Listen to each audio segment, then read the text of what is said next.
Olá, sejam bem-vindos ao Alimentos na Mira. Eu sou o professor Rodrigo Petros, do Departamento de Engenharia de Alimentos da USP, criador desse canal. Hoje eu tenho a satisfação e a grande honra de receber a engenheira Renata Faraco Fantassini, da Associação Brasileira de Engenheiros de Alimentos. A Renata preenche a função de vice-presidente da ABEA São Paulo. Renata, muito bem-vinda ao canal, muito obrigado pela sua disponibilidade e interesse em conversar conosco. Eu gostaria de propor que você iniciasse nos contando qual é a missão da ABEA e como ela está estruturada. Bom dia, Rodrigo. Muito obrigada, viu, pelo convite. Para nós que é uma honra estar com vocês dentro desse canal e a gente espera que essa nossa parceria, essa nossa união aí, né, dê bons frutos aí para todos os nossos pares e para a sociedade em geral. Então, muito obrigada pelo convite. A honra é minha, pessoal, e eu agradeço muito em nome da ABEA São Paulo. Bom, a ABEA Nacional já existe há algum tempo, né? E ela veio já se movimentando aí, já teve grandes eventos, já teve uma força muito grande, e depois, por uma questão de mudança de gestão e da vida corrida mesmo, né, ela foi aí ficando meio esquecidinha aí, foi ficando meio de lado e não deixou de existir, mas ficou aí um tanto, um caminhar assim muito vagaroso. E aí, com o crescente número de universidades que vem surgindo, né, no Brasil mesmo, dentro do estado de São Paulo, e o crescente número de profissionais aí no mercado, nós vimos a necessidade de começar a abrir as regionais, para que a gente possa se reorganizar melhor, né, para que a gente tenha foco dentro de cada estado, que a gente sabe que tem aí as suas nuances, né, as suas diferenças. Então, a gente viu a necessidade de criando essas regionais e simplesmente com o objetivo de que a gente tenha uma coesão, que a gente tenha uma unidade de objetivos e de foco, para que a gente tenha uma valorização profissional, né, bastante representativa, não só em termos financeiros, mas também, e com relação à questão do conhecimento da nossa profissão e da visibilidade com relação à importância tecnológica dentro do mercado mesmo, que vem aí numa crescente, né? A gente sabe que a área de tecnologia é um caminho sem volta, né? A gente já falou sobre isso em outras oportunidades, e a atuação desse profissional que já vem, sim, demonstrando a sua importância, mas que ainda vinha com um caminhar um pouco tímido, eu acredito até que com essa pandemia agora, a nossa profissão teve um boom aí, né? Teve uma necessidade de ser vista da maneira como ela é mesmo, né? Dentro da tecnologia, aliando a tecnologia e em benefício da população. Basicamente é isso. Muito claro, Renata. Eu gostaria de ouvir a sua análise sobre uma questão. Bom, nós sabemos que um hospital precisa de um médico, obviamente, para funcionar de forma adequada. Uma farmácia, para ser aberta e obter o seu alvará, precisa de um farmacêutico. E, de fato, toda farmácia por onde nós passamos hoje, pelo menos todas que eu visito, eu encontro um farmacêutico, um profissional habilitado para conduzir e estar à frente desse negócio. Em um abatedouro, em um frigorífico, de forma análoga, também a lei exige a presença de um médico veterinário, especialmente no que se refere à inspeção dos animais antes do abate e também inspeção de carcaças. Entretanto, Renata, a legislação, ela não obriga que as plantas de processamento de alimentos de pequeno, médio ou grande porte tenham tenham no seu grupo de profissionais um engenheiro de alimentos. Eu gostaria que você fizesse uma análise sobre essa questão e mais como você pensa que a ABEA poderia atuar para reverter esse cenário? Ou seja, para nós chegarmos a um estágio onde toda unidade processadora de alimentos tenha em seu quadro pelo menos um profissional com formação em engenharia de alimentos. Olha, Rodrigo, é extremamente pertinente essa sua pergunta aí.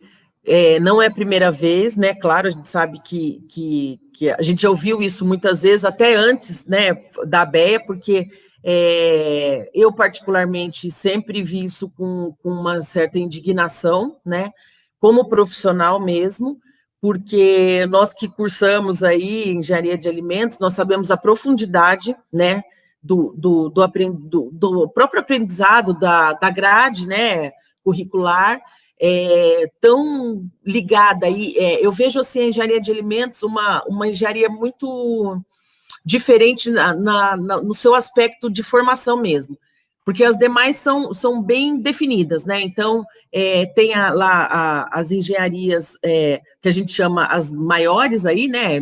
Civil, elétrica, mecânica, que são realmente ciências exatas e técnicas mesmo, no sentido de que é muito mais envolvido a tecnologia como forma de resultado, né? A tecnologia, eu digo assim, é muito mais, elas não têm o contato humano, vamos dizer assim. É muito mais uma área tecnológica e que você vê o resultado lá pela próprio comportamento daquela atuação. No caso da engenharia de alimentos, ela é uma profissão muito ampla, né? Eu vejo assim, os braços dela de atuação são muito grandes, porque nós temos essa engenharia pura aí que a gente chama, e nós temos uma grande responsabilidade aí, que caminha muito junto, assim, num fio da navalha mesmo, com relação à saúde, né, da população, à saúde pública, porque a gente é diretamente aí ligado à tecnologia de alimentos, que é o que move aí a sociedade, que alimenta o ser humano, né? Então, é uma profissão que ela tem ciências exatas, que caminha junto com ciências biológicas, biomédicas aí, né? Então, eu entendo até que muitas vezes as pessoas se confundam, né? As pessoas que não são da área e vejam assim, mas engenharia de alimentos, então, não é engenharia, eu já ouvi isso, não é igual às demais engenharias, né? Então, confunde muitas vezes com nutrição, com gastronomia, isso eu estou dizendo com relação a pessoal leigo, né? E nós sabemos, né, que não, e não me ofendo até quando as pessoas perguntam, né, às vezes tem colegas que falam, mas imagina, eu falo, gente, mas é uma área tão específica que só estando lá dentro mesmo para a gente entender a profundidade do que é, né, de atuação. Então eu não tenho nenhum problema em falar para a pessoa, não, explicar, olha, assim, essa, nossa, mas vocês fazem tudo isso? Fazemos, né. E com relação à presença do profissional em indústrias, nós vemos isso como um disparate, vamos dizer assim, né? Quer dizer, nós temos o profissional técnico preparado para isso, nós precisamos dele para que a gente tenha a condução do processo da engenharia e da tecnologia alimentar dentro da indústria, porque isso eu vou colocar no mercado, né? É o tal alimento aí que a gente bota no mercado, e nós temos pares nossos, né, inclusive, que entendem que não, né? Que uma pessoa, um profissional aí que tenha um segundo grau, que nem precisaria ser técnico, possa fazer um curso aí, né, voltado a alguma área, ou de conservação, por exemplo, de conservas, ou alguma área menos abrangente, e que possa atuar aí dentro de uma indústria, né, assinando pelo processo. Com licença, Renato. E às vezes um curso de poucos dias, ou de 2, 3 semanas. Exatamente. O engenheiro de alimentos se dedica a sua vida 5 anos de estudo. 5 longos anos, né? Na verdade, 5 longos anos anos. para a gente se graduar, né? Porque parar de estudar a gente não para nunca mais, né? Nós sabemos aí que é uma constante. A gente vê a nossa profissão é muito dinâmica, né? Porque ela caminha, eu vejo muito, de acordo com o caminhar da sociedade. Então, a gente vê a necessidade da população para onde vai, né? Em termos de alimentos. E a gente vai caminhando com essa tecnologia, mas a gente não pode esquecer que ela é uma ciência exata, né? Então, realmente uma profissão que exige muito, né? Eu tive à frente de indústria por 10 anos aí, e era uma profissão, era uma função, né? Bastante árdua, muito mesmo. Eu me dediquei muito, foi uma grande experiência. Eu recomendo, inclusive, para quem tem a oportunidade, foi onde eu aprendi mesmo, que até eu brinco com o pessoal, né? Eu falo quando bato papo aí com os estudantes, eu falo, gente, é o pulo do gato mesmo, porque lá dentro a gente vê o que é engenharia de alimentos mesmo, né? Quer dizer, é uma ciência exata, caminha tudo bem. Às vezes você vai almoçar, tá lá na sua hora de almoço, aquela sua horinha ali, pronto, para a produção, porque teve uma intercorrência grave. E como a gente trabalha com alimentos, você não tem tempo de pensar assim, por exemplo, desliga tudo, né? Para tudo aí, eu vou pensar o que eu vou fazer, o que a gente pode fazer, e amanhã a gente religa, por exemplo, a fábrica aí e vê o que vai acontecer. Na nossa área não é assim. A gente tem que pensar muito rápido. Só que esse pensar muito rápido, a gente não pode se esquecer que nós temos uma responsabilidade de milhões de vidas aí, né?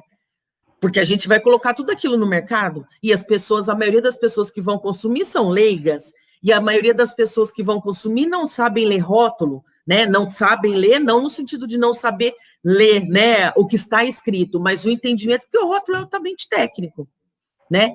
E nem nós sabemos de cor aí o que é, né? Muitas vezes você fala, nossa, o que é mesmo? A gente às vezes precisa consultar, tal ingrediente e tudo mais, porque é muito complexo, né? Então, nós vemos isso como uma disfunção, né, profissional e técnica, né? Nós sabemos que existe sim a necessidade, a ABEA, inclusive, com relação àquela formação regional que nós conversamos no início, tem também o intuito de que a gente ganhe aí força e ganhe corpo, para que a gente mostre, que a gente comece até pelo nosso município, né? Depois que a gente passe pelo nosso estado e até chegar à federação e dizer, olha, é importante. Nós vimos no caso daquela ocorrência da cervejaria lá, né, em Minas, e infelizmente aquela tristeza, né, eu vi aquilo como algo, assim, triste, pelas vidas que se perderam, pelas vidas que vão estar prejudicadas aí até o fim dos dias, né, que foram coisas irreversíveis. E logo no início, eu particularmente fiquei na expectativa, eu falei, vamos ver o que o engenheiro de alimentos responsável pela fábrica vai dizer. E aí a gente se depara com o que, não tem. Não, mas como não tem, né? E aí eu comentava assim em casa mesmo, eu falava, não, agora o próximo passo vai ser o pessoal apresentando, né? Porque o pessoal mesmo de casa começou, o que você acha que pode ser? Você acha que é fraude? Você acha que foi proposital? Você acha que foi um acidente? Eu falei, gente, precisa ver os laudos técnicos aí, né, de acompanhamento de produção para que a gente veja, porque tudo, como ciência exata, é isso que eu acho isso fantástico na nossa profissão, é uma ciência exata, então tudo que entra dentro do equipamento tem que sair lá fora, transformado, mas tem que sair, né? Se não sair o que entrou, se sair a mais, tem algum problema grave aí de que está entrando algo que não faz parte do processo, se sair a menos, nós estamos tendo uma perda. Mas só que nós temos, né, a questão aí sim da tecnologia das transformações químicas. E aí qual foi a nossa surpresa de saber, né, infelizmente, que não tinha um profissional da área. E aí a gente viu a gravidade do que aconteceu, né? Vidas se perderam, pessoas que tiveram a sua saúde prejudicada pro resto da vida, né, com sequelas irreversíveis, e a sociedade parece que teve aquele choque, né? Mas parece que agora meio que a sociedade se acomodou, assim, fica aquela coisa, nossa, olha, né, o caso da cervejaria, mas e aí? Né, quer dizer, e aí não, e aí que a gente tem profissional preparado para isso, para estar à frente desse tipo de processo e para garantir que esse tipo de ocorrência não vá acontecer, né?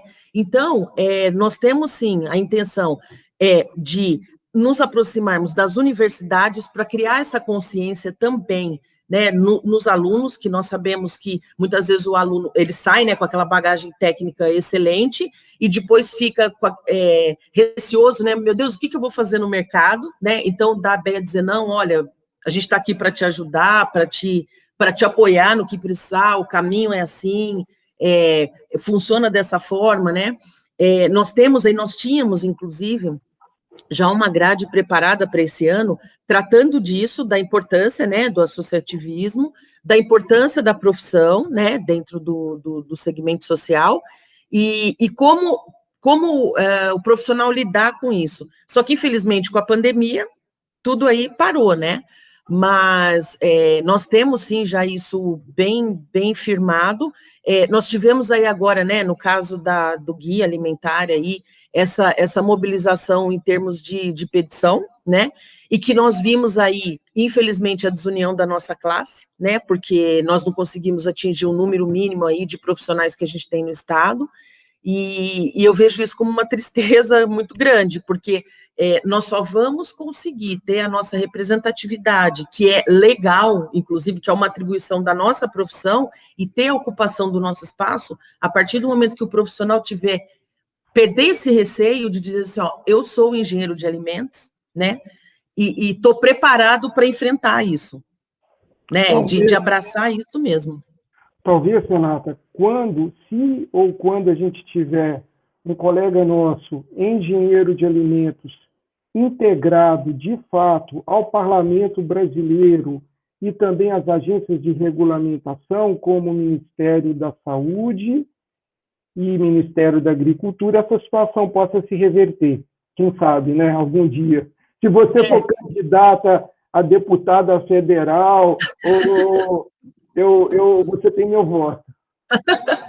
É que política, eu vou dizer para você, viu? Eu exerço como cidadã, né? Mas não é o meu forte, assim. Mas eu concordo com você. E você sabe que, olha que interessante, né? O CREA São Paulo, ele teve já no passado também, que são os nossos colegas agora que já estão, em sua maioria, aposentados, né?